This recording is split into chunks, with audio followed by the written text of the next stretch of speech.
Ma'am nuaibiri ma'am ai ngasi su ma'am da anoba blog ama ai ma'am du ucherke ma'am ngasi se ko Yaoshang Meithabei numit ne ado Yaoshang Meithabei numit che aigi imanaba sing aduga aigi inopa sing aduga aigi iyamba sing akhoi chak punna chamina bagi smaina program amle aduga ai isamak aigi imanaba akhoi ahumna khoi khudai su selaga chak su thong duni ba khoi meitai bamon amagi mawongda ado ngasi se Yaoshang ne Yaoshang Meithabei ado akhoi na sida lariba mafam se ai phasna ju ucherke akhoi na smaina Yaoshang sajari je hojik se khoi gi imanab sing se loina chawnare pakhang loina phana nupi thi bisu yaure khramana mapalom lei bisu yaure khramana yumda leiba mai magi sinpham loina chatnei ba ko ado akhoi na Yaoshang je sarga su ayuk nungdin khoi gi day time dana imanab sing magi thabak chatnar kan da khoi je numidang waram gumba khoi smaina sum pun bai tare khoi na childhood memories to thaina takip sum bai memory to create to se amuka suna khoi na ngasi gi Yaoshang Meithabei numit sida thaina pi kana chaksana ba do adumaina ngasi gi numit su chaksana si haibagi khoi na adugi program ne myam da ngai ngasi uchadru se ado aigi imanaba kingba ai ucherke aduga aigi imanaba khoi sar meri khoi khudai sumaina khudai loina setone aduga ai horen lakadaba imanaba sing adagi moi ijang sembir mayam khoi khudai loina setleba ko ai imanaba sing su khoi ngasi kana kana yauge do ai myam da ucherke aduga sigi view su ucherke aduga chak thongbagi khoi na kamai mai thonge do adu su yamna haibdi na chate asore su ngakbi gane adu su ai phasna ucherke mayam da akhoi na ujik leiba jaga se ijang thongiba mafam se khoi gi labuk ne ba ko ado mafam se yamna phaje aduga khoi gi asai da khoi na thongi sina khoi gi problem leiroi da do horen imanap se khoi gi isai microphone su yauri ba ko kari ma lang tar su mingon da thangna ba khoi gi neighbors ta yum thangna ba da problem leiroi da ba aduga sigi mafam su yamna nusit ka am sit pa mafam ne akhoi na jinga khar khale aduga khoi gi seminar gum ba khar su adum khalaga dum yam chamna tawjabane aduga mafam sigi view se adagi u paring se asi yamna phaje aduga makha da su khoi gi hawai thari ba sida ko ado se udi uraroi makha da hawai kasari bela asi hawai kasari se khangdaba mi yauramaga su sije yam phajabane se chaba yamna hawa smaina su thai asigi location je yamna nungaiba location ne aduga aigi imanab sing joi pull up ucherke yam sing aigi no passing moi su horen khudai chelega loina khoi chaksamine sene ko yamna nungai da numit ne ngasi aigi mingse sar meri ado ai ngasi go na chak thongbu mi oi jawni ngasi faje yai fare si iromba hab ke taw okay ado ito nangi minga ade kero nang uji ngasi gi sin pam jigaro ai se kingba kawe ado iromba da bibak si iromba doi lai re faje ne akhoi puna akhoi ai taw kingba aduga ai taw sar meri ga ai ga bro ga akhoi ahumna khoi gi ngasi gi ai di chang thana je khoi no ji sil ni si alu ji khela gum jira ba sam photo jira ba abi sai bi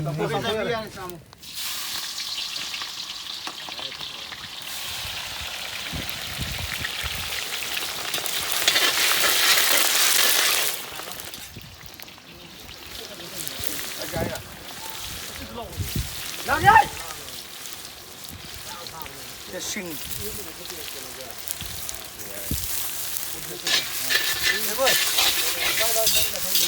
Koi ji saap se rage uji ka jelly ga singa comprek ni ko haika geli ga compre ka so cha wali ko na loglai pulai su yauri ko loglai pulai asasi na khoi gi iromba gi mathen ngasi oi du je mathen di yamna chamna ado khoi gi khoi last khoi gi pafor ju wali ba wali akhoi ju ji champutche saida yar ga chak oina thagalani aigi taw kingba pujari na aduga aigi taw khoi gi meri sar meri akhoi pujari ahum na ne ngasi khoi gi asi sinjari je ito chak thang ga tera akhoi chak si mi kya gi chak koi dino mi kungi ren fajai ne ado mai sa je sadi sae akhoi sa je kha wali sisina iromba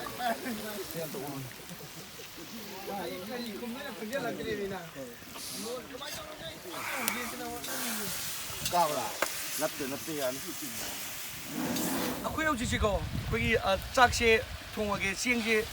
hapagi timing du jok sale ado ising je already asau busul pa saure chak se auji makam sale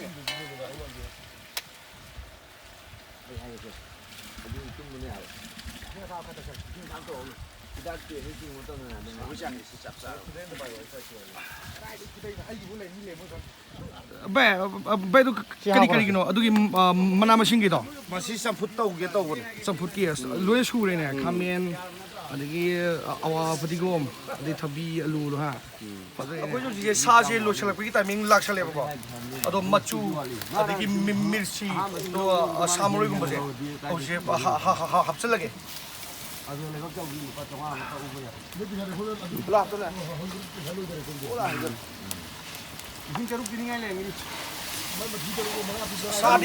Sadi fazare. Ado maisage. Yama sara. Bagi bamodi yama saram gani.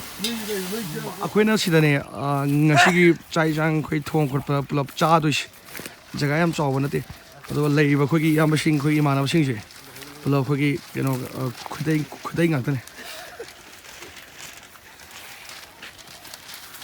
Akoi ju ji ko chak sabagi timing yok chale do ai imanab sing adu ai yam sing adu ai inopa sing ju chak chari ado ngasi se lamta gi Yaoshang ne koi aduna ai si memories oinaba ai imanab sing adu yam sing do ai pulap chu ucher ke ma moi amamam to oin ko asidale khoi gi khoi team pulap sing ngasi gi ado khoi first khoi gi most seniority khoi gi yam ba masu khoi gi senior khoi gi ataka bis le ado khoi Mr. Dark khoi gi yam ne aduga akhoi sida taton akhoi mustin akhoi yamba angangak tane aduga sida akhoi ibai tre Deepak aduga akhoi sar meri ngasai aigya gi do akhoi pulop chaminare aduga sida nang sai su aigya gi rologi working ba aduga sida akhoi taw Devagun aduga sida akhoi taw sida Bin Laden Taliban ba sida aigi manaba leibak chaw aduga aigi sida Noksha Shankar aduga aigi inau nupa akhoi Manikanta angang Samu aduga akhoi inau Deban aduga aigi taw se Demba aduga akhoi Niku se akhoi pulap ne sida akhoi na chak achari se ado Manikanta ga Niku ga je ma moi khudai selaktre moi thabak khar chin bagi ko moi dum casual dress ta layo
ma'am I video से शायद लोसेंजरगे आई हौजिपुति नुमित तारे अदो अहोइंग साइदो चाइसिंग चाबो लोबगा अदगी कोली के वाइ बखोटप दु thin बखोपद मतम खरजु थेंदोग्रे अदो अखोइ हंतकी होली हंतकी यावशंग से ममांग के यामना खेनारे हंतकी समना हरबदा अंगांग सिंग से कोइ इवन आई फाउ ड्रेस का लेब बखोटप अखोगी फेस्टिवल लाकपगी अदुमजु केम तौनद्रे हंतकी खोगी कोरोना लेबी को अदो मैम सो अदुमनुगी लमदम दे एसओपी ngaga स्पोर्ट तोबियो दो आई मतम तंगी अखोइ सजु स्पोर्ट सु तौनेबा अदो मतम तंगी ब्लॉग सो अदुम सेम जरके अदो आई ngasi होली से असमाना सेलिब्रेट तौबसे खोइ मैम चकचानबसे सिदा खोगी हिंदुइज्म अमदि मैतै मितै की केसुमत लेजते एस ए नॉर्मल थिंग्स ने आई वीडियो सेमजबनि आई इचम चमना मैम द सुम शेयर तौजबनि कोइ समाना ngasi सम थौदो अम तौई प्रोग्राम तौइना सिदा मैम न सु लाना खनबिगनो खोगी यामना रिलीजियस यामना केनी धर्म द यामना थौ योबो ओइरबा मिसिंग सु लाना खनबिदना हाइजरी दो मदुं तार वीडियो दो सोइ थगत चरगी ngasi मैम लापनरसे दास बिदाने याइ फरे मैम